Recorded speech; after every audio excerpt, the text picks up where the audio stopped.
नमो अरिहंताणं नमो सिद्धाणं नमो आयरियाणं नमो उज्जायाणं नमो लोये सव्वसाहूणं एषो पञ्चनमुक्कारो सब्बपावप्पणासनो मङ्गलाणं च सव्वेसिं पडमं हवै मङ्गलं मङ्गलं भगवान् वीरो मङ्गलं गौतमप्रभु मङ्गलं स्थूलभद्राद्या जैनधर्मोऽस्तु मङ्गलम् अज्ञानतिमिरान्धानां ज्ञानाञ्जनशलाकया नेत्र उन्मीलितं येन तस्मै श्रीगुरवे नमः।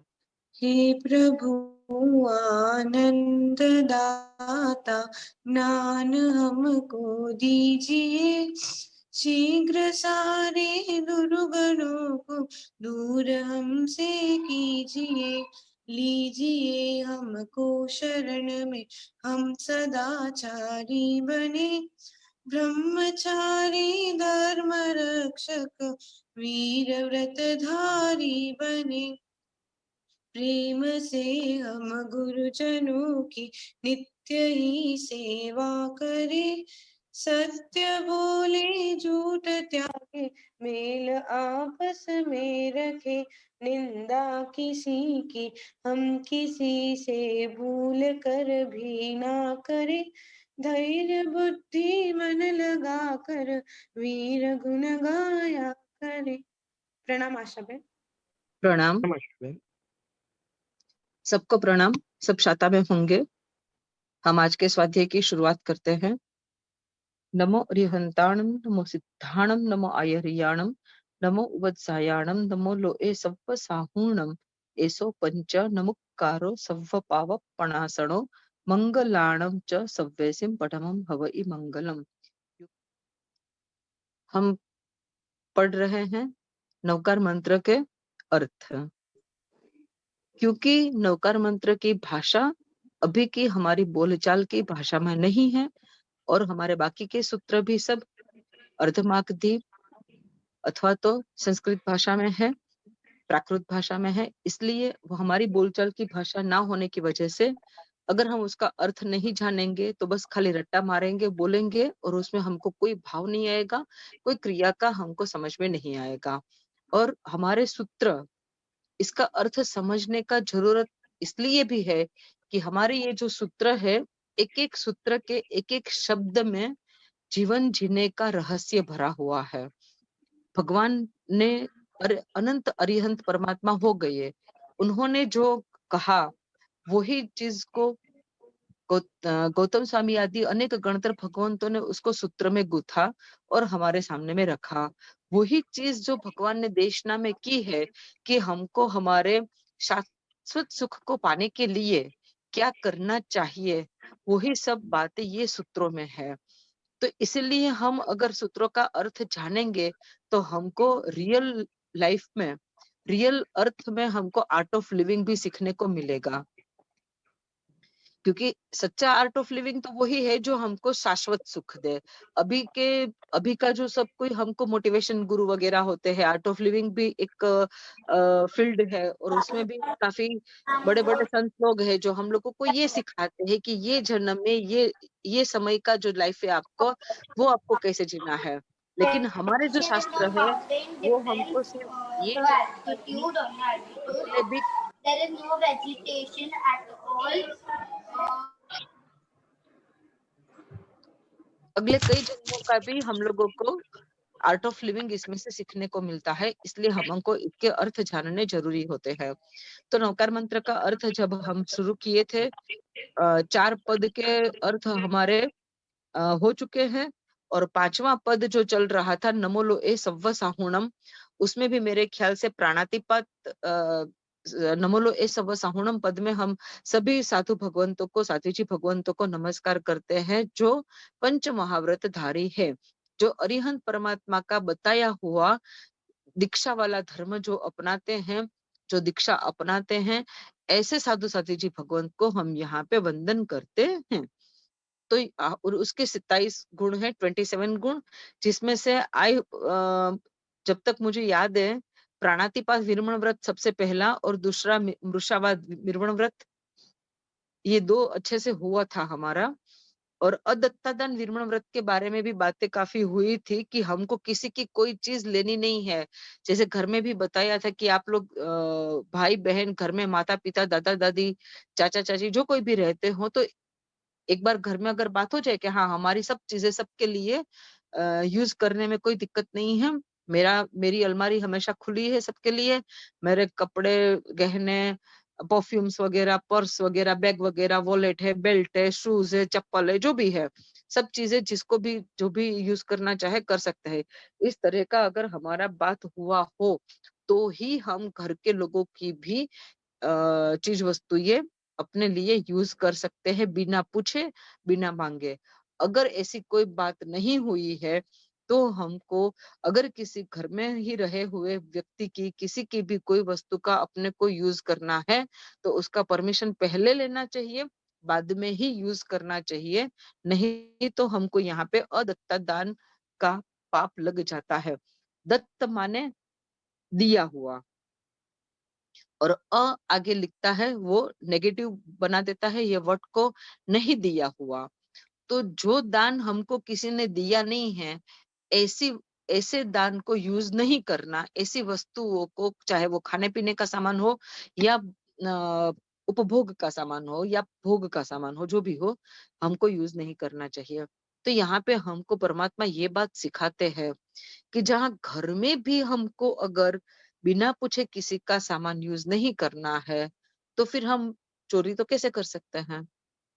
हम बाहर चोरी करना डाका डालना बैंक में करप्शन वगैरह या कुछ भी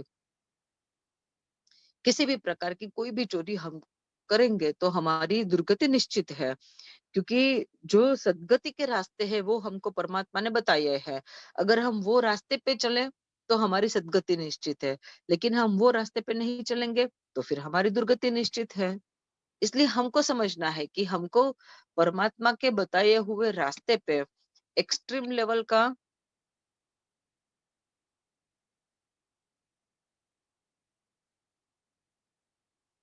ओके एक्सट्रीम लेवल का जो परमात्मा ने मार्ग बताया है वो उस पे पहुंचते पहुंचते हमको पहले यहाँ से एक छोटे स्टेप से शुरुआत तो करनी ही पड़ेगी।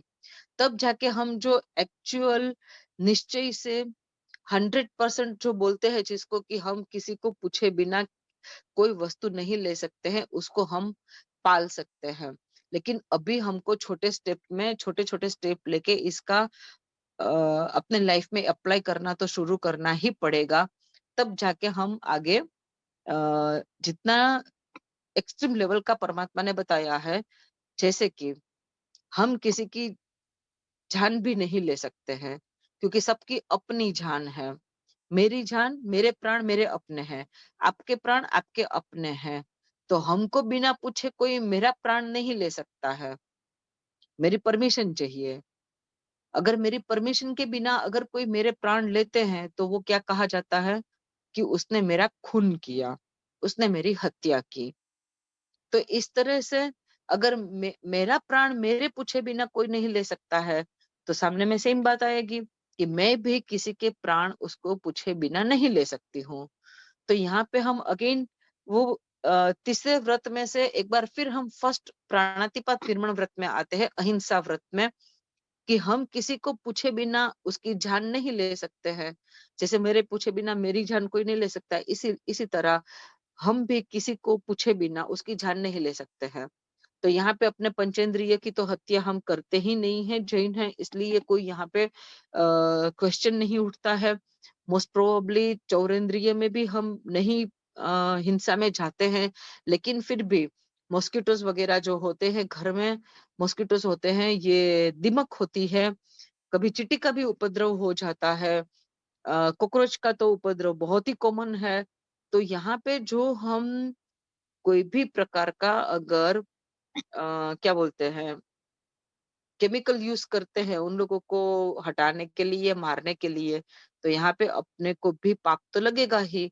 क्योंकि हम यहाँ पे तीसरा व्रत भी टूटेगा और पहला व्रत भी हमारा टूटेगा। पहले व्रत के खंडन का भी हमको पाप लगेगा, तीसरे व्रत के खंडन का भी हमको पाप लगेगा, क्योंकि हमने बिना उसको पूछे उसकी जान ले ली है। तो यहाँ पे अपने को ये बात एकदम अच्छे से समझनी होगी कि हम की क्या करना चाहिए लाइफ में। तो फिर तो हमारा ये बात भी हुआ था कि इस तरह से अगर कोई भी जीवों का उपद्रव अपने घर में हो रहा है, जितना हो सके उतना हम निर्दोष उपाय करते हैं। लेकिन कभी-कभी निर्दोष उपाय पता भी नहीं होता है कि कौन-सा जीव किस प्रकार का निर्दोष उपाय करने से चला जाएगा। तो लोग क्या करते हैं ईज़ी वे में, हम क्या करते हैं, हिट ले आते हैं या फिर अ, ये ट्रीटमेंट करा लेते हैं कि जीवों की उत्पत्ति ना हो, इस तरह का ट्रीटमेंट करा लेते हैं। तो ये सब में हमको पक्का पाप लगता ही है। अब प्राणातिपात विरमण व्रत का जब हम लोग बात कर रहे थे, तब हमारा पृथ्वीकाय, अपकाय, तेऊकाय तक का बात हो गया था, वायुकाय और वनस्पतिकाय का बाकी रह गया था। तो पृथ्वीकाय माने पृथ्वी ही जिसका शरीर है, ऐसे जीव, उसको बोलते हैं पृथ्वीकाय। उसकी भी हमने बात कर ली थी, कच्चे नमक से स्टार्ट किया था। आई होप सबने ट्राई किया होगा कि पक्का नमक ले आए घर पे, जो पूरा व्हाइट सेंधा नमक, उस जिसमें बिल्कुल रेड कलर की या पिंक कलर की झाई ना हो, शेडो ना हो, ऐसा वाला प्योर व्हाइट नमक लाने का अपना बात हुआ था। अगर वो अवेलेबल नहीं है तो पूरा आप अच्छे से उसको मिट्टी के बर्तन में रख के, अगर कहीं बड़े-बड़े चूल्हे जल रहे हो, उसमें अगर रखवा देते हैं, तो वो पक्का हो जाता है।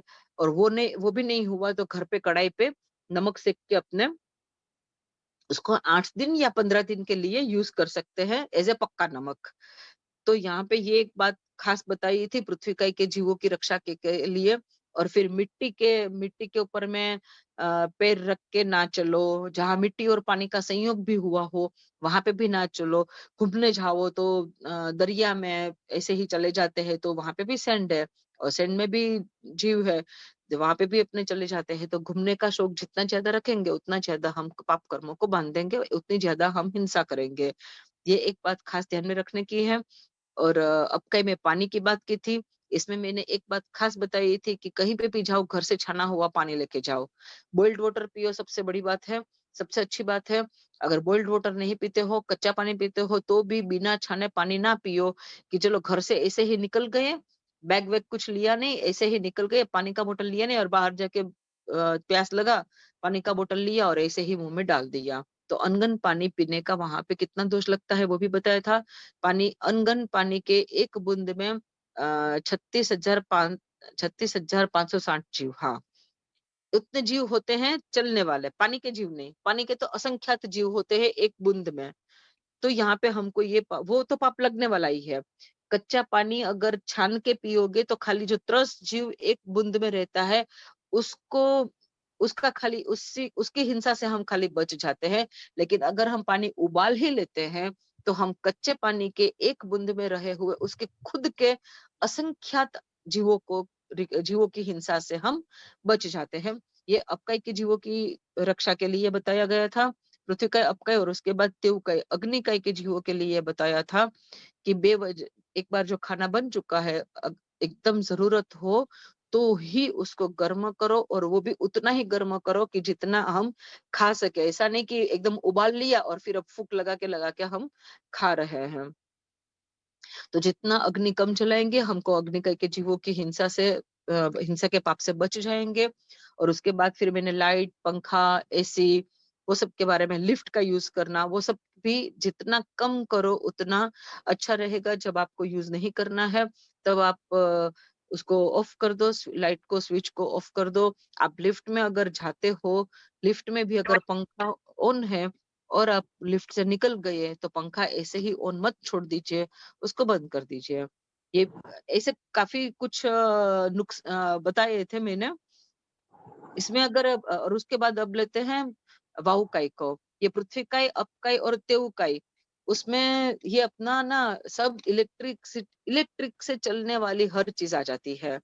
जैसे टीवी भी आता है, कंप्यूटर भी आता है, लैपटॉप आता है, आपका मिक्सर आता है, फिर वॉशिंग मशीन भी आ जाता है, एसी आ जाता है, कूलर आ जाता है और सबसे बड़ी बात, मोबाइल आ जाता है। अब हम मोबाइल पे आके कुछ बोलेंगे तो मेरे को भी उतना ही बात ये सब समझनी है और आपको भी। हम सब साथ में मिलके कुछ समझ के कुछ साथ में मिलके कुछ अच्छा सोच के इसमें त्याग करेंगे कि मोबाइल का यूज भी हमको कितना करना है। सबसे सबसे अच्छी बात ये रहेगी कि एक कोई हर मीडिया को यूज करना जरूरी नहीं होता है। आज हम लोग जैसे मेरे ही घर में मैं हूँ, मेरा बेटा भी है, मेरी बहू भी है। ना हम फेसबुक पे है, ना हम इंस्टाग्राम में हैं, खाली व्हाट्सएप पे है। और वो भी खाली रिलीजियन ग्रुप में, जैसे आपका पढ़ने का ग्रुप है उसमें है हम। फिर भी हमारी लाइफ बहुत अच्छी जा रही है, बहुत मस्त जा रही है। सब हैप्पी है घर पे। कोई मेरे घर में भी कोई 24 आवर्स धर्म करने वाले नहीं है, सामायिक प्रतिक्रमण ये सब इस तरह के लोग नहीं है मेरे घर में भी। सब मतलब क्या बोलते हैं, एन्जॉय करने वाले हैं। मेरे हस्बैंड भी एन्जॉय करने वाले हैं, मेरे बेटा सब कोई एन्जॉय करने वाले हैं। लेकिन उसके लिए ये ज़रूरी नहीं है कि हम फ़ेसबुक पे भी हो, हम इंस्टाग्राम पे भी हो, और क्या-क्या होता है मुझे भी उतना नहीं पता है क्योंकि मैं ये वो सब यूज़ ही नहीं करती हूँ। ये व्हाट्सएप भी सिर्फ़ और सिर्फ़ मेरा रिलीजियस जो प्रोग्राम होता है, जो ग्रुप होते हैं, उसी के लिए मेरा ये यूज़ रहता है। खाली कुछ फैमिली ग्रुप जो रहता है उसमें रहना पड़ता है। लेकिन सच मानो फैमिली ग्रुप में मेरा अपना जो फैमिली का है, माय स्वीट होम बोल के एक मैंने बोला खाली कौन कहाँ जा रहा है, कब क्या आ रहा है, बस वही मैसेज उसमें होते हैं। और बाकी 2-3 जो व्हाट्सएप के ग्रुप है, उसमें हैप्पी बर्थडे, हैप्पी एनिवर्सरी यही आता है, कुछ नहीं आता है और। तो क्यों यूज़ करना है हमको? और फेसबुक पे और इंस्टाग्राम पे आप खाली फेमस होने के लिए कि कितना इतना फ़ोटो भेजा, इतना ये भेजा। हाँ, भेजना है फ़ोटो और आपको लाइक भी चाहिए और आपको अपनी अच्छी बातें भी सबके साथ अगर शेयर करनी है, तो यात्रा पे निकलो, यात्रा करो और क्या ज़बरदस्त हमारे डेस्टिनेशन है सब यात्रा के। एक देखो और एक भूलो, सब फीका पड़ जाता है वहाँ पे हिल स्टेशन। मैं अपने अपने खुद की जीवन की एक्सपीरियंस की ये बात बताती हूँ कि अब तक हम बहुत घूमे हैं, बहुत पाप किए हैं, बहुत घूमे हैं, फॉरेन भी उतना घूमे हैं, यहाँ तक कि क्रूज़ में भी गए हैं। अलास्का क्रूज़ भी किया है, यूएसए ट्रिप भी किया है, यूरोप ट्रिप भी किया है, सिंगापुर ट्रिप भी किया है, बहुत पड़े हैं, बहुत घूमे हैं। लेकिन जो अभी हमारा 15 डेज़ का गैप था, उसमें जो हम राजस्थान गए थे, यहाँ के तीर्थों को देख के लगा पूरी दुनिया फीकी है हमारे एक तीर्थ के एक मंदिर के सामने। मंदिर नहीं बनाया है। आज से जो 300, 400, 500, 600 साल पहले जो मंदिर बने हैं, वो मंदिर नहीं बना है। आपको लगेगा कोई महाराजा का मतलब बहुत ही बड़े स्टेट का या बहुत ही बड़े कंट्री के कोई राजा हो, उसका महल बनाया है। वो दिख रहा था कि क्या क्या संपत्ति यूज़ की है लोगों ने वहाँ पे। रत्नों से बनी हुई दीवाल, रत्न जड़े हैं दीवाल में, प्रकाश के लिए। रोशनी के लिए। उस वक़्त लाइट नहीं थी और शुद्ध घी के दिए जलते थे। तो दिन के टाइम में अपने आप रोशनी मिलती रहे इसलिए रत्न लगाए हुए थे। अभी वो सब सेफ्टी की वजह से नहीं रखा या नहीं रखा है। लेकिन तो यही हम काफ़ी बार मेरी जो फ्रेंड्स है उसकी बेटी और बहू उन लोग के साथ भी वो लोग मुझे बात कराते हैं। मेरी खुद की बहू के साथ भी मेरा बात होता है कि इतना क्या तुम लोगों को ये है कि हर चीज़ को इंस्टाग्राम पे डालो, हर चीज़ को फेसबुक पे डालो। और इसकी वजह से क्या हुआ है ना, कहीं पे भी किसी के भी साथ बातचीत करने का बहुत कम हो गया। आप खाली ये मोबाइल में होता है बस। व्हाट्सएप पे मैसेज दे दिया, किसी की कभी-कभी तो किसी की बात सुनने तो लगता है कि किसी की आवाज़ सुनने के लिए कान तरस गए हैं। तो बात ही नहीं होता है, मैसेजेस ही होते हैं खाली। आज क्या किया और उसमें एक जेलसी का काम भी हो जाता है। वो वहाँ होके आया और हम नहीं गए हैं अभी तक, तो वो जेलसी का काम भी हो जाता है। तो हो सके तो इसको कंट्रोल करने का कोशिश कीजिए। आज थोड़ा-थोड़ा कंट्रोल करने का कोशिश करोगे, तो आगे थोड़ी तो सफलता मिलेगी। ऐसा नहीं है कि बिल्कुल सफलता नहीं मिलेगी, थोड़ी तो सफलता मिलेगी ही। और और मैं क्या बोलूं, ना देखने लायक ना देखो, उसमें आपकी लाइफ की सेफ्टी है। बहुत अच्छे से आप लोग समझ जाओगे मेरे इतने से शब्द में कि जो देखने लायक नहीं है, जो देख के जीवन में कुछ अच्छा होने वाला नहीं है, वो ना देखो, तो उसमें आपकी लाइफ की सेफ्टी है। ये कोटेशन में आपको देती हूँ, आप लोग सोचिएगा इसके ऊपर में कि उसमें लाइफ की सेफ्टी कैसे है, आपको समझ में आ जाएगा। क्योंकि आप लोग इतना जब मीडिया यूज करते हो तो आपको वो सब भी बातें पता होती ही है।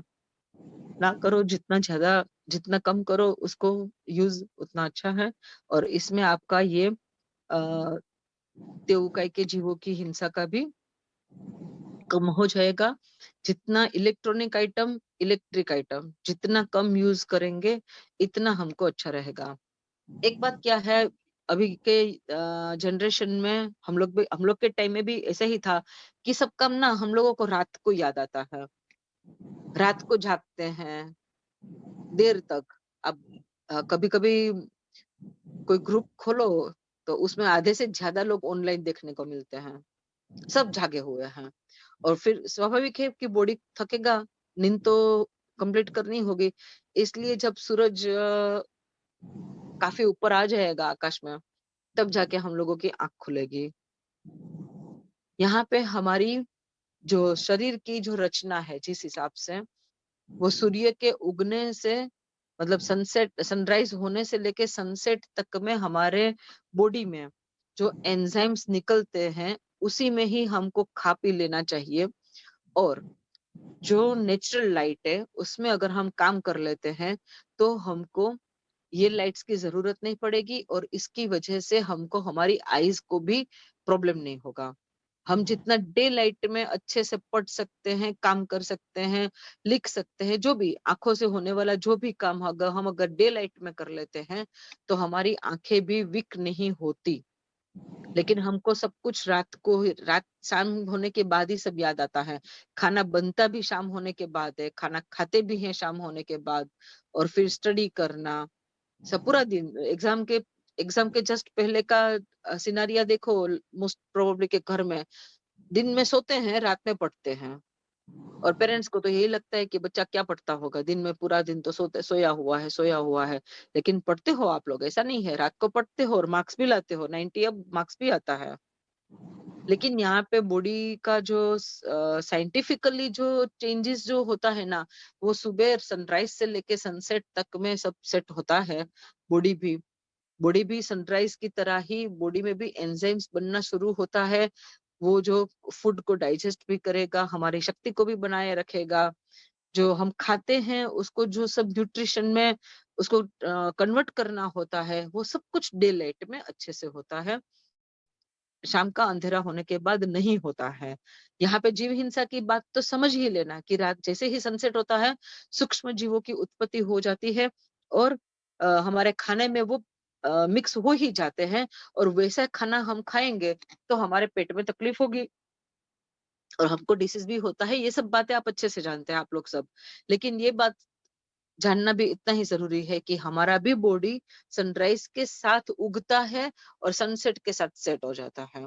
तो इस तरह से सनराइज और सनसेट में के बीच के टाइम में हमको हमारी सब प्रवृत्तियां करनी चाहिए। और जैसे ही सनसेट हो जाता है, उसके बाद जितने उजाले तक में आप काम कर सकते हो करो, और उसके बाद जितना किया हुआ है उसको चिंतन करो, मनन करो, याद करो। किसी के घर में सब परिवार के लोग हैं तो उसके साथ बात करो। ये तो सबको यही आदत हो गई है। पेरेंट्स को भी मोबाइल में बैठे रहने की आदत हो गई है, और बच्चों को भी बैठे रहने की आदत हो गई है। कोशिश जरूर कीजिएगा, तो अच्छा रहेगा जीवन के लिए भी और सबसे ज्यादा आत्मा के लिए। तो तेऊकाई के जीवों की हिंसा के कैसे हम बच सकते हैं, ये हमारा बात हुआ। इसके बाद वाउकाई के जीवन। वाउकाई माने वायु, माने हवा, माने एयर। बहुत टाइप की एयर है, अलग अलग टाइप की एयर है। हम लोग समझते हैं खाली जो हवा चलती है वो ही हवा है, लेकिन उसमें काफी भेद भी है, उसके काफी प्रकार भी है। वो सब जीव विचार में आते हैं कि हवा के, सॉरी, वायुकाय के जीवों के कितने भेद हैं। यहाँ पे हम भेद में नहीं जाते हैं। वायुकाय के जीवों की हिंसा से हम कैसे बच सकते हैं। जैसे रूम में बैठे हैं, जो नॉर्मल खिड़कियां खुली रहती हैं, वेंटिलेशन, नेचुरल वेंटिलेशन जो आता है और उसमें जो हवा आती है, हम हवा के जीवों की हिंसा किए बिना जी ही नहीं सकते हैं, लेकिन उसकी हिंसा को कम कर सकते हैं। कैसे कम कर सकते हैं? आप रूम में हो, बाहर से आए हो, तो पहले एक बार फुल वेंटिलेशन खोल दो, खिड़कियां, गेट सब खोल दो। इसकी वजह से क्या होगा कि नेचुरल जो हवा है, वो अंदर बाहर होके गर्म हवा के जीव, ठंड हवा के जीव, वो सब अलग-अलग प्रकार के जीव जो होते हैं, वो थोड़ी कम मात्रा में उनकी हिंसा होके वो बाहर निकल जाएगा।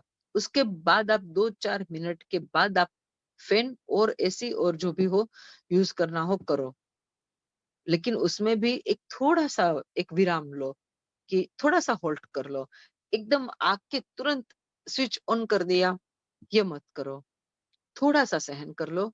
तो 2-4 मिनट के लिए जो हम अगर गर्मी सहन कर लेंगे या 2-4 मिनट के लिए हम ठंड सहन कर लेंगे और ओपन वेंटिलेशन करेंगे, तो थोड़ी देर के लिए 2-4 मिनट के बाद वो सब का सेट हो जाएगा, ठंडा हवा अंदर आ जाएगी, गर्म हवा बाहर निकल जाएगी, रूम टेम्परेचर नॉर्मल हो जाएगा, उसके बाद फैन ऑन करो। क्योंकि नहीं तो फैन ऑन करने से फैन में जो फैन से जो हवा उत्पन्न होती है, वो आस-पास में होने वाली हवा के जीवों को भी मारता है। तो यहाँ पे अपने को ये भी ध्यान रखना है। एक और एक बात कि काफ़ी काफ़ी बार क्या होता है, हम लोग सामायिक लेके बैठते हैं ना कभी, या फिर पर्युषण के टाइम में हम अगर प्रतिक्रमण में जाते हैं, महावीर स्वामी जन्म वांचन में जाते हैं, कल्पसूत्र के दरमियान जब 5th डे में स्वप्ना जी का वांचन आता है, स्वप्ना जी उतरते हैं, भगवान का जन्म कल्याण का बात आता है, भगवान को झुलाते हैं पारने में। वो सब टाइम में उपाश्रय में पंखे नहीं होते हैं और गर्मी पूरी एकदम होती है। उस वक़्त मैक्सिमम मैंने देखा है हाथ में फ़ैन लेके लोग घर से आते हैं और पंखा डालते हैं। एटलीस्ट हम लोग मंदिर में तो ऐसा ना करें। जब हम धर्म के काम कर रहे हैं, तब हमको ये नहीं करना चाहिए कि हम फ़ैन से हवा करें। और उसमें भी क्या होता है ना, कभी-कभी प्रॉपर जो फ़ैन होता है लकड़ी का या प्लास्टिक का, वो लेके नहीं नहीं होता होगा घर में, तो वो लेके नहीं आते हैं, तो किताब जो हार्डबोर्ड वाली जो कॉपी होती है ना, उसका वो हार्डबोर्ड निकाल लेते हैं और उससे पंखा डालते हैं।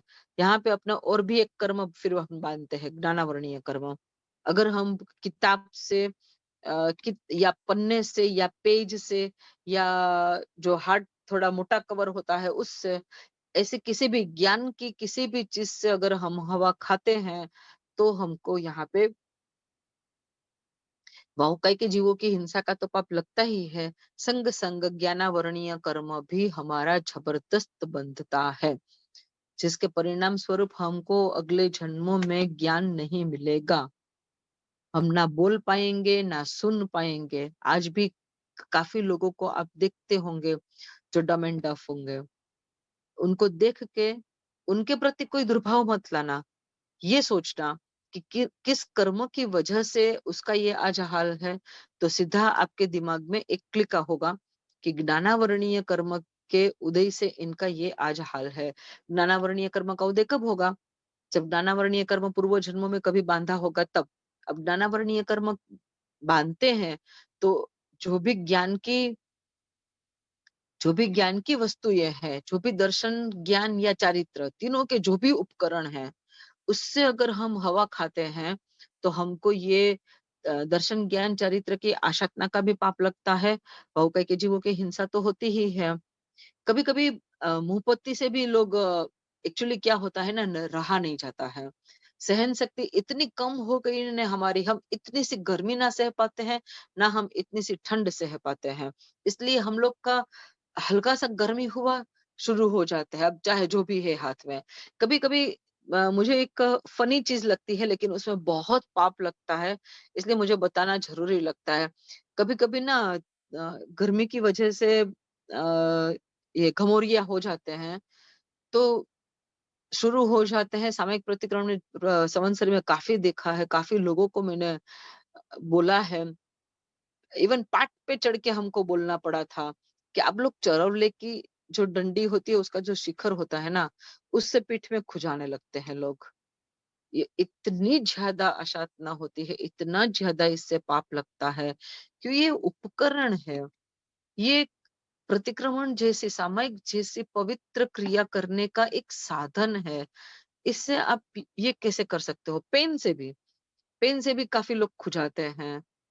तो ये सब ज्ञान के उपकरण है, दर्शन के, ज्ञान के, चारित्र के उपकरण है, जिस साधन से हम हमारे आत्मा का कल्याण कर सकते हैं, जिस साधन से हम भगवान की पूजा वगैरह कर सकते हैं, ज्ञान लिख सकते हैं, पापों का प्रायश्चित कर सकते हैं, प्रतिक्रमण के द्वारा, सामायिक के द्वारा समता का उपार्जन कर सकते हैं। ऐसे उपकरण से हम कैसे अपने शरीर को शाता देने का कोशिश करने का सोच भी सकते हैं? करना तो चाहिए ही नहीं, लेकिन सोचना भी नहीं चाहिए कि अगर मेरे पास इस वक्त पेन होती तो मैं थोड़ा खुजा लेती। मत अगर कोई भी करता हो तो मेहरबानी करके अपने मन को कंट्रोल में कीजिएगा, थोड़ा सा सहन कर लीजिएगा और ऐसे सब उपकरणों से अपने शरीर को शाता देने का कोशिश मत कीजिएगा। पीठ पे अगर खुजाई हो रही है और आपके पास आपका हाथ अगर नहीं पहुंच रहा है और करना है, तो पास में फ्रेंड, कोई आंटी जो भी बैठा हो उसको थोड़ा बोलिए कि आप थोड़ा हमको पीछे कर दीजिए, मेरे से नहीं सहन हो रहा है। और नहीं तो 2 मिनट खाली निकाल दीजिए, एकदम ध्यान से नौकर मंत्र गिनने बैठ जाइए, सब भूल जाएंगे कि घमौरिया हुआ है, खुजली हो रही है, गर्मी हो रही है, कुछ नहीं होगा। कभी कभी क्या होता है ना, प्रतिक्रमण में जाते हैं पर्यूषण के टाइम में, तो भीड़ इतनी होती है, फिर कुछ हमेशा करने वाले लोग या जिसको सूत्र आते हैं वो लोग, बोली बोलने वाले लोग, वो जो आगे में बैठे हुए हैं ना, वो लोग का ये काम चलता रहता है। सबको शांत रखने का कोशिश करते हैं कि बहनों आवाज मत करो, बातें मत करो। ऐसे ऐसा एक काम चलता रहता है। एक कोई 2 जन, 2-3 जन मिलके बोली बोलते हैं, और कोई एक जन है जो सबको ये भी बताते हैं कि आप इधर बैठो, उधर बैठो, इधर। तो इस तरह से हम लोग को उस वक्त क्या करना चाहिए? एकदम मौन रह के, चुप रह के, नौकर मंत्र के पूरी बांधी नौकर वाली आपकी वहां पे गिनी जाएगी। शायद एक से ज्यादा भी गिनी जाएगी। इससे 2 फायदे होंगे। एक तो जो शरीर को अशाता वेदनीय कर्म का उदय होता है ना, गर्मी होती है, घमौरिया होता है तो खुजाने का मन करता है, वो भी नहीं होगा, क्योंकि आप नौकर मंत्र गिन रहे हो। अब नौकर मंत्र का ये पद है कि सव्व पावप एसो पंचनमुक्कारो सव्व पावप्पणासनो, ये 5 को जो नमस्कार करते हैं तो हमारा सर्व पाप नाश हो जाता है।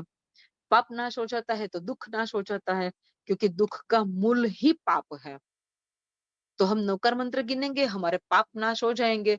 हमारे पाप नाश हो जाएंगे, हमारा अशता वेदनीय कर्म नष्ट हो जाएगा।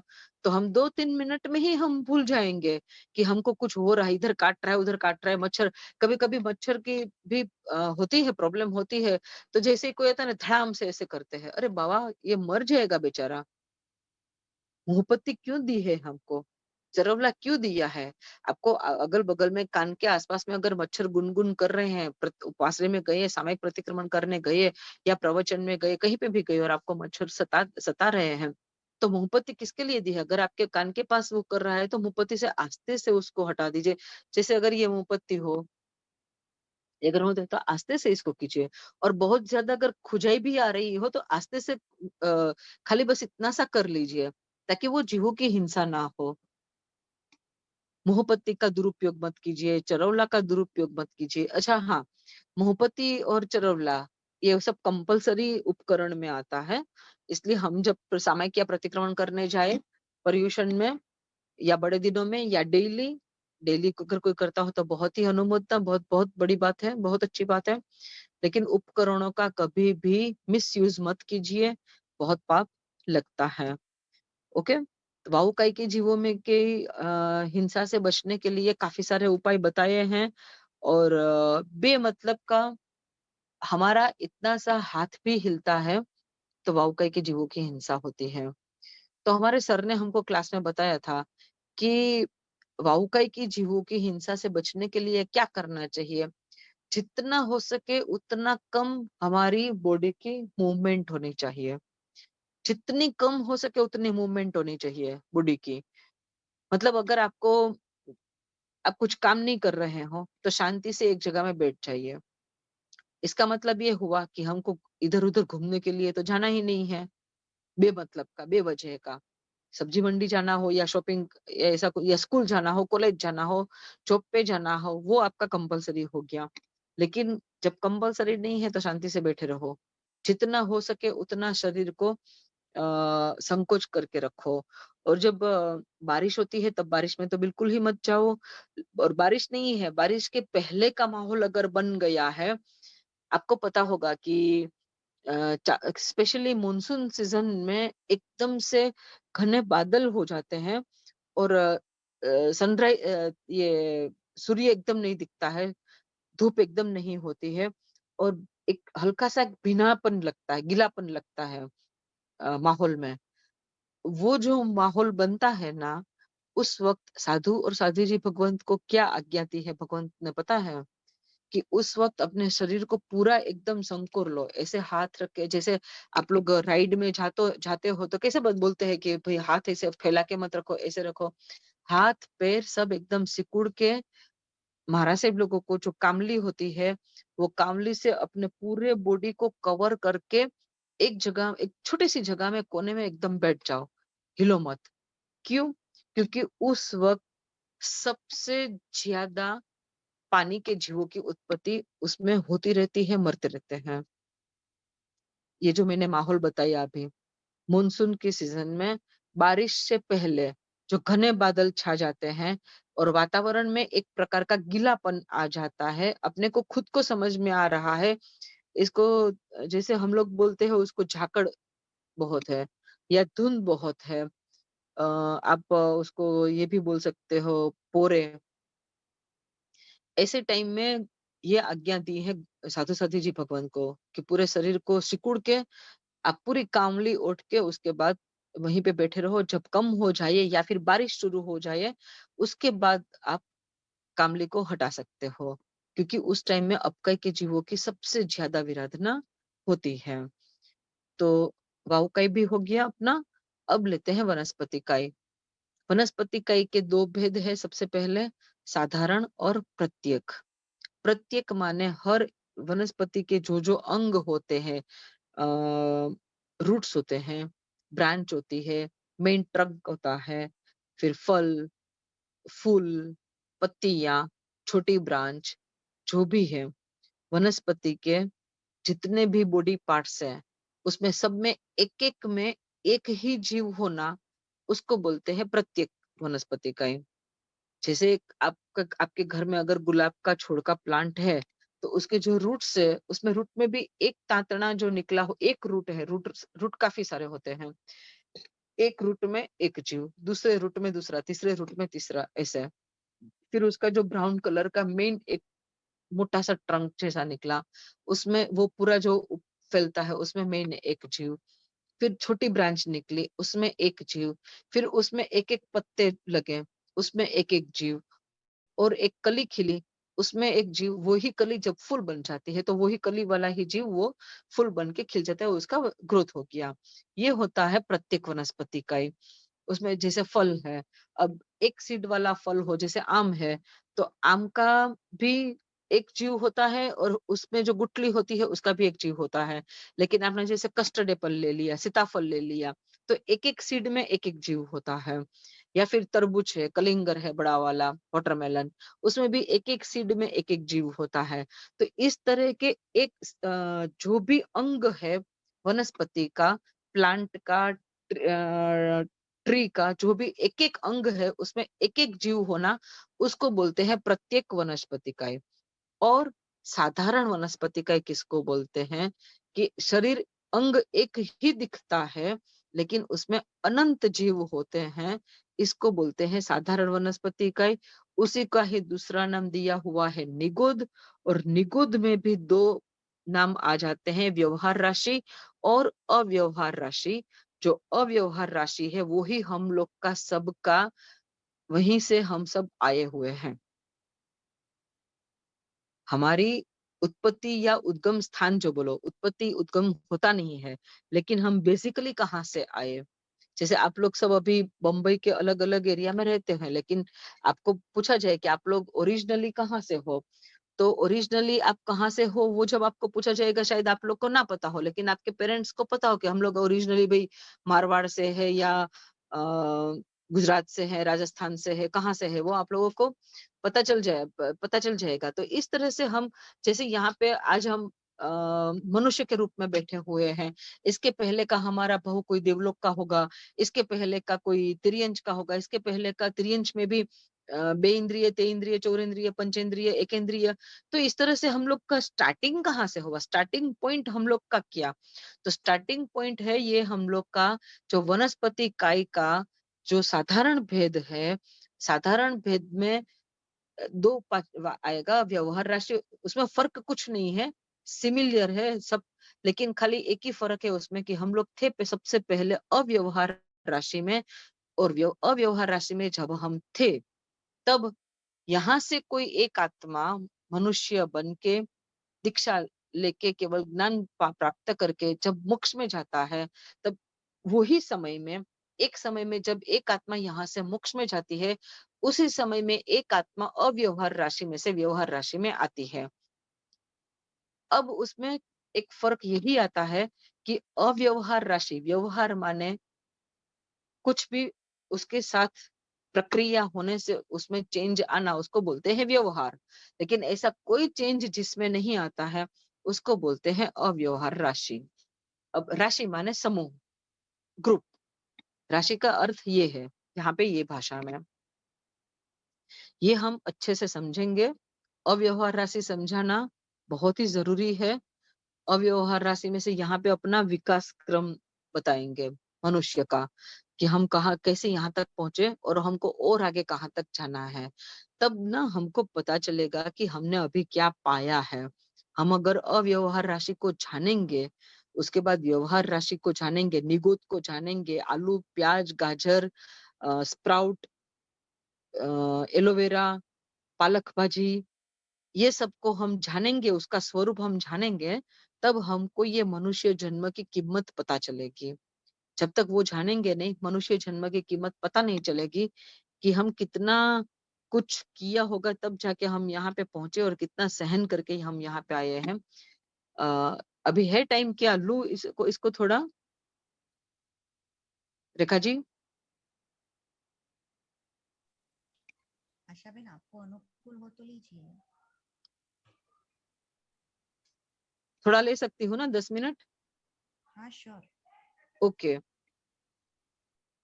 तो यहाँ पे हम हमारी रूट में बात रहेगी ये कि हमको वनस्पति कई के जीवों की रक्षा कैसे करनी है। इसके लिए हम पहले वनस्पति कई के जीवों को समझ लेते हैं। जैसे बाकी सब में मैंने बताया, प्रत्येक वनस्पति कई में हम जो सब्जियां वगैरह खाते हैं वो सब प्रत्येक रूट को छोड़ के, कंदमूल को छोड़ के, बाकी जो हम भिंडी है, ये सब, टमाटर, खीरा, वो सब में एक एक में एक एक सीड होता है, एक एक जीव होता है। इसलिए हम लोग को कच्चा खाने के लिए मना किया हुआ है परमात्मा ने कि आप सचित मत खाओ। कच्चा माने सचित, सचित मत खाओ, उसमें पाप लगता है क्योंकि वो जीवों की हिंसा हो जाती है। वो सचित अब हमको कैसे खाना है, नहीं खाना है, वो हम बाद में बताएंगे। अब जो साधारण वनस्पति का है इसके बारे में हम बता है। हम सब अव्यवहार राशि में थे। अव्यवहार राशि के जीव कहाँ पे है? आप लोग को सबको 14 राजलोक का शेप पता है? पूरे 14 राजलोक में असंख्यात गोले हैं। बोल, असंख्यात माने आप गिन ना पाओ उतने। आप अब्जों में अब्जों, खरबों, उसके साथ 29 फिगर्स तक की संख्या हमारे शास्त्र में है। उसके नाम है कि 29 फिगर तक आता है ना, तब एक बोलते हैं कि हाँ ये है। बृहद संग्रहणी में ये बात आती है। इसके ऊपर जब जाता है तब इसको बोलते हैं असंख्यात। तो उतने गोले हैं पूरे 14 राजलोक में फैले हुए हैं। यहाँ मेरे आसपास, आप लोग के भी आसपास में वो सब गोले हैं। ठीक है? आप लोग सब कोई कल्पना कीजिए कि आपका जहाँ पे हाथ है अभी, वहां पे गोला है। अब वो एक गोले में अनंत निगोद है। एक गोले में अनंत निगोद है। उसमें से एक निगोद में अनंत जीव है। तो सोचिए, आपका एक हाथ के जितना बड़ा गोला है, एक नॉर्मल क्रिकेट की साइज का बॉल समझ लो, या फिर उससे थोड़ा सा बड़ा बॉल समझ लो, उतना बड़ा एक ही बॉल, उसमें अनंत निगोद, और उसमें से भी एक निगुद लो तो वो एक निगुद में भी अनंत जीव है। ये ऐसे जीव हैं कि अगर यहाँ पे मेरा हाथ जैसे चल रहा है तो मेरे हाथों से मेरे हाथ की गर्मी से या मेरे हाथों के हिलाने से, जैसे मैंने बताया था कि वाउकाई के जीवों की हिंसा होती है, लेकिन यहाँ पे ये साधा अव्यवहार राशि के जीव किसी के मारने से नहीं मरते हैं।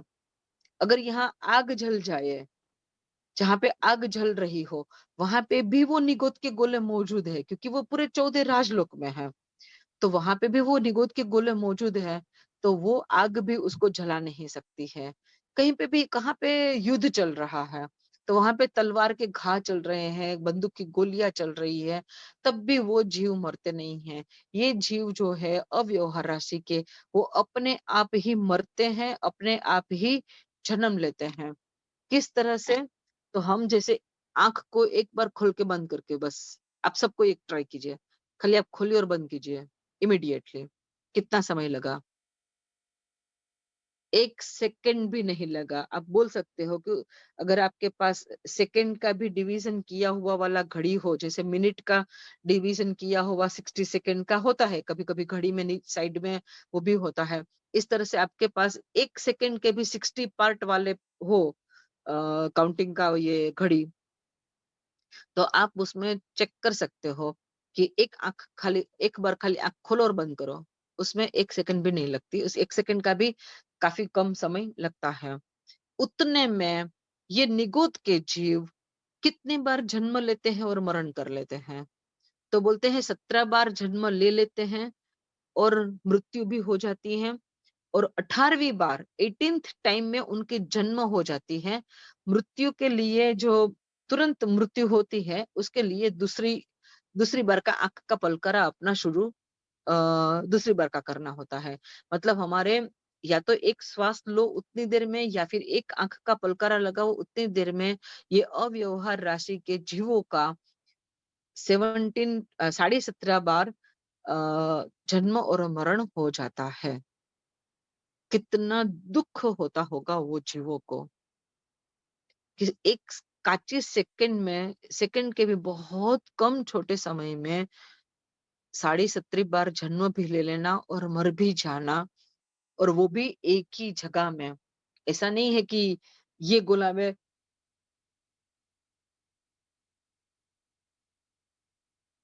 दुकड़म, ऐसा भी नहीं है कि एक ही जगह में ही उत्पन्न होते हो, यहाँ पे भी उत्पन्न हो सकते हैं, दूर भी जा सकते हैं, क्योंकि आत्मा की गति भी तो तेज होती है। लेकिन ज्यादातर तो एक ही गोले में उत्पन्न होते रहते हैं। हम सब ऐसे ही थे, सब, और ऐसे अनंत जीव अभी भी वैसे ही हैं। जब कोई एक आत्मा यहाँ से केवल ज्ञान प्राप्त करके निर्वाण पाते हैं, तब एक आत्मा अव्यवहार राशि में से बाहर आ जाती है। अब आ जाती है वो व्यवहार राशि में। अब उसको जलाने से मर जाते हैं, काटने से मर जाते हैं, पकाने से मर जाते हैं, हाथ में लेने से मर जाते हैं, टच करने से मर जाते हैं। ऐसे प्रकार की कोई भी प्रक्रिया होती है तो वो मर जाते हैं। और कोई अगर कुछ प्रक्रिया नहीं करते हैं तो भी 1 सेकंड से जो एक ही पलकारे में 17.5 बार जन्म और मरण होना, वो तो उनका भी चलते ही रहता है। फ़र्क खाली इतना हुआ कि अब वो उनको वापस अव्यवहार राशि में नहीं जाने का है। अब ये जीव एक बार अव्यवहार राशि में से व्यवहार राशि में आ गया, तो वो कर्मों की निर्जरा करते-करते उसमें से एक इंद्रिय माने पृथ्वीकाय, अपकाय, तेऊकाय और वायुकाय में भी जाएगा। उसमें भी अनंत काल पसार करने के बाद बेइंद्रिय भी बनेगा।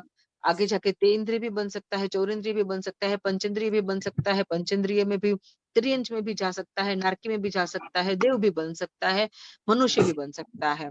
मनुष्य में भी वो युगलिक भी बन सकता है, जैन धर्म ना मिले ऐसा भी बन सकता है, और जैन धर्म मिले ऐसा भी बन सकता है। जैन धर्म मिलने के बाद वो आत्मा के कल्याण का पुरुषार्थ करे, ऐसा भी बन सकता है, ना करे वैसा भी हो सकता है। तो जो लोग जितनी आत्माओं ने ये पूरा चक्कर पास किया, अव्यवहार राशि में अनंत काल के लिए थे। यहाँ पे एक जीव मोक्ष में गए और हम बाहर निकले। व्यवहार राशि में हम हमारी ही बात करते हैं कि हम आज मेरी लाइफ में बताती हूँ इमेज से, क्योंकि ये खाली केवल ज्ञानी बता सकते हैं, लेकिन हम जो पढ़ते हैं उसमें जो आया है ये मैं बताती हूँ कि मैं अपने ऊपर में यही लेती हूँ कि समझिए कि मैंने अनंत काल अव्यवहार राशि में निकाला, ठीक है। और यहाँ पे आदिनाथ भगवंत के समय में कोई एक आत्मा समझिए कि मोक्ष में गया, और उनकी वजह से उनके मोक्ष में जाने से मैं अव्यवहार राशि में से व्यवहार राशि में आ गई। अब व्यवहार राशि में भी अनंत काल जाएगा, और ना भी जा सकता है, जा भी सकता है, दोनों बात है। ये कंपल्सरी नहीं है कि अनंत काल जाएगा ही जाएगा, ऐसा जरूरी नहीं है। अब हम व्यवहार राशि में आए, समझिए कि, और उसके बाद हम और ये सब जीव ना, हाँ एक बात उसमें मैं बताना मेरा मिस हो गया, ये सब जीव हम नहीं देख सकते हैं, हमारी ये आंख से तो नहीं देख सकते हैं। साइंटिस्ट लोग भी कितना भी टेलीस्कोप, माइक्रोस्कोप, मिनी माइक्रोस्कोप भी लगा ले तो भी नहीं देख सकते हैं। ये जीवों को सिर्फ और सिर्फ केवल ज्ञान से ही देखा जा सकता है, और केवल ज्ञान होने के बाद परमात्मा ने जब ये देखा केवल ज्ञान में, तब हमको बताया कि हमारी स्टार्टिंग जर्नी कहाँ से हुई, अव्यवहार राशि से हुई। अव्यवहार राशि के जीव कहाँ पे हैं, पूरे 14 राजलोक में उसके असंख्य गोले बने हुए हैं, उसमें अनंत निगोद है, और निगोद में अनंत जीव है, वहां से ये जीव की जर्नी शुरू हुई है संसार में। तो ये जीवों को सिर्फ केवल ज्ञानी भगवान देख सकते हैं, ठीक है। अब जो हम हमारी बात करें अव्यवहार राशि में से हम व्यवहार राशि में आ गए, अब इसमें भी हमारा अनंत काल पसार हुआ, फिर हम जाके कहीं पृथ्वी काई में हमारा जन्म हो गया, हम नमक बन गए, या हम मिट्टी बन गए, या हम सोना बन गए, या हीरा बन गए। अपने लेते हैं कि हम नमक बने। अब नमक में हमने कितने दुख सहन किए, कितने को पता है कि कच्चा नमक नहीं वापरना चाहिए, और कच्चे नमक को भी मेरा एक हमारे मतलब हम भी थे नमक के रूप में, कणिये के रूप में, एकदम माइक्रो। आप सब भी थे, सोच लीजिए, एक इमेज कीजिए, आप सब भी नमक के स्वरूप में थे, और हम सबका शरीर मिलके ना एक छोटा सा कणिया दिखाई देता है नमक में जब हम थे। समझिए हम लोग सब साथ में ही थे। तो वो नमक को कितना दर्द सहना पड़ा है। अभी हम लोग ने सीख लिया वो चीज कि कच्चे नमक को हम उंगली में भी लेते हैं तो भी उससे पीड़ा सहन नहीं होती है। इसीलिए बात हुआ था कि उसमें चम्मच नहीं रखना चाहिए कच्चे नमक पे, ठीक है। अब नमक में कितने साल, कितनी अवसर्पिणियां उत्सर्पिणियां हम लोगों ने पसार की साथ में मिलके, इतने दर्द सहन किए, इतने तकलीफ सहन की। किसी ने हमको कुचेड़ दिया पैर के नीचे, क्योंकि नमक की जो फैक्ट्रिया वगैरह होते हैं, तो वहां पे नमक रास्ते में भी होता है। अच्छा, हम दरिया के पानी में जाते हैं, तो पानी में भी नमक का वो रहता है, तो वहां पे भी हमको तकलीफ होती है। फिर कोई पक्का नमक करने वाले भी हमको उसको जलाना तो पड़ेगा ही, उसको हमको मारना तो पड़ेगा ही। तो मारने का दुख किसको नहीं होता है, हर जीव को मरने का दुख होता है, तो हम लोगों को भी हुआ होगा। और हमने इसे फिर हम जब जितना समय मिट्टी में इसमें रहा नमक में, उसके बाद नमक में से निकल के हम अभी रहे हैं पृथ्वी काई में ही, लेकिन स्वरूप बदल गया, नमक से निकल गए हम, अब मिट्टी बन गए।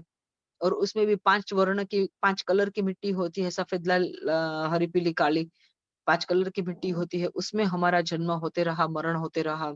वहां पे भी हम लोग, किसी ने हमको सीमेंट के साथ मिला के दीवार बना दिया, किसी ने हमको पानी वानी मिला के सिगड़ी बना लिया, किसी ने चूल्हा बना लिया, मिट्टी के बर्तन बना लिए, खिलौने बना लिए, क्या क्या जुल्म किए हम लोग के ऊपर में।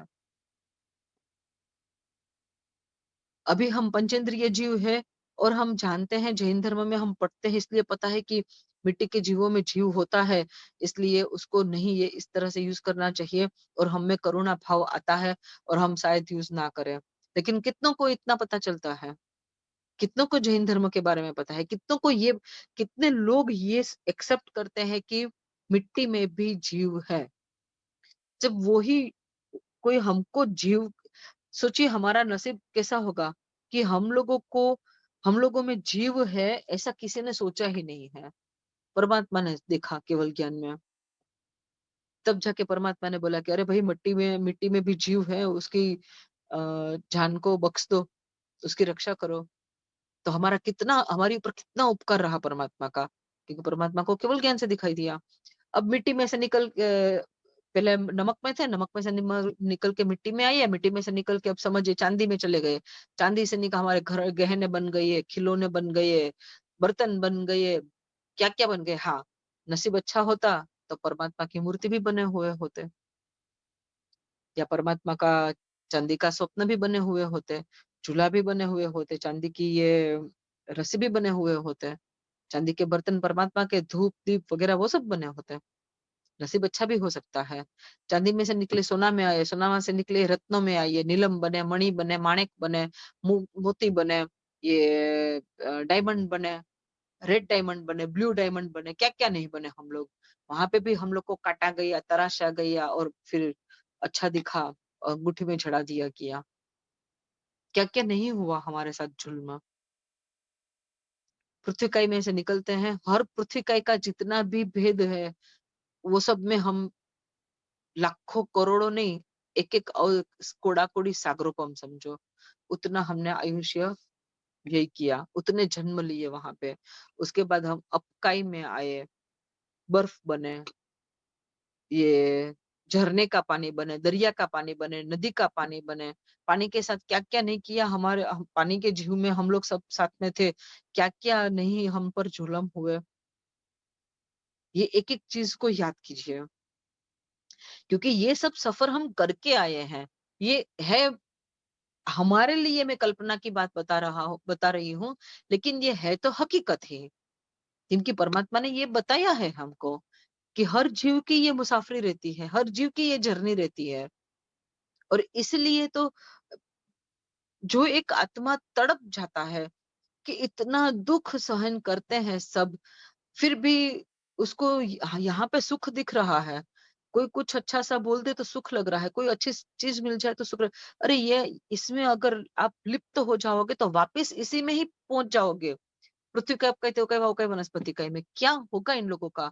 तो कोई आत्मा को इतनी करुणा हुई हम सबके ऊपर में, और उन्होंने ये तीर्थंकर नाम कर्म निकाचित किया, उसका उपार्जन किया, निकाचित किया और फिर भुगता, और फिर केवल ज्ञान, इतना कष्ट सहन करने के बाद केवल ज्ञान प्राप्त किया। और हमारे जैसे जीवों को बचाने के लिए परमात्मा ने मनुष्यों को भी उपदेश दिया, त्रियंज को भी उपदेश दिया, देवों को भी उपदेश दिया, क्योंकि परमात्मा की सभा में ये तीनों आते हैं, नारकी नहीं आ सकते हैं, नारक नहीं आ सकते हैं।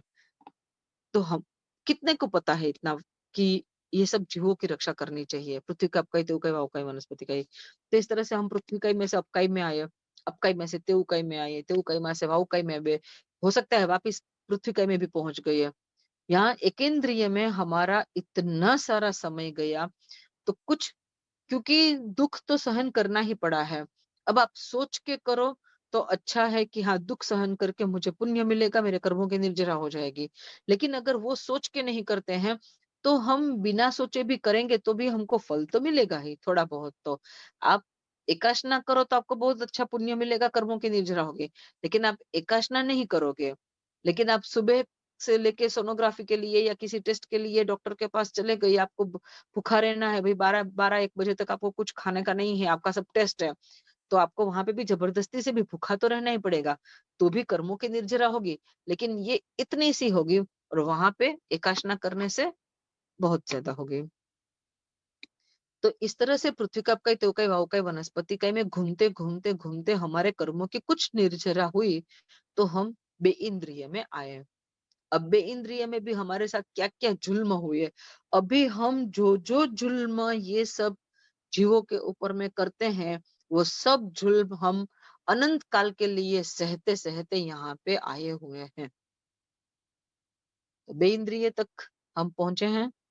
नेक्स्ट क्लास में इससे आगे लेंगे, क्योंकि अब 10:10 होने को आई है। जिनाज्ञा विरुद्ध कुछ भी कहा गया हो तो त्रिविधे त्रिविधे मिच्छामि दुक्कडम। किसी को अगर कुछ भी पूछना हो तो पूछ सकते हो। પ્રણામ આશાબેન. हाँ प्रणाम, बोलो।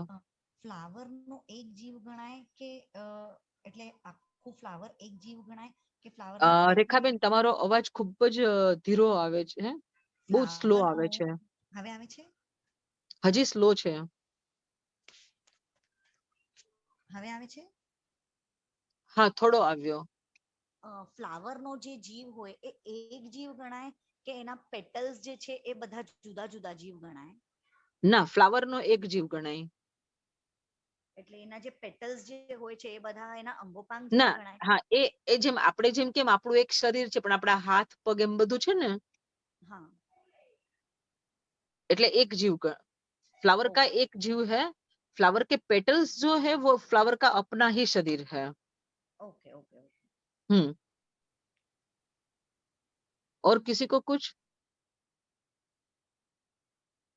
Okay, next class. किस दिन हम लोग करते हैं क्लास? ट्यूसडे एंड थर्सडे ना? गुरुवार थर्सडे ओके, थर्सडे ठीक है. शिनाज्ञा विरुद्ध कुछ भी कहा गया हो तो त्रिविधे त्रिविधे मिच्छामि दुक्कडम. सबको प्रणाम, सब शाता में रहिएगा. प्रणाम सर्वथा सहु सुखी थाओ, पाप ना कोई आचरो, राग द्वेषति मुक्त थईने, मोक्ष सुख सहु जगवरो. सर्वमंगल मांगल्यम सर्व कल्याण कारणम, प्रधानम सर्वधर्माणाम जैनम जयति शासनम.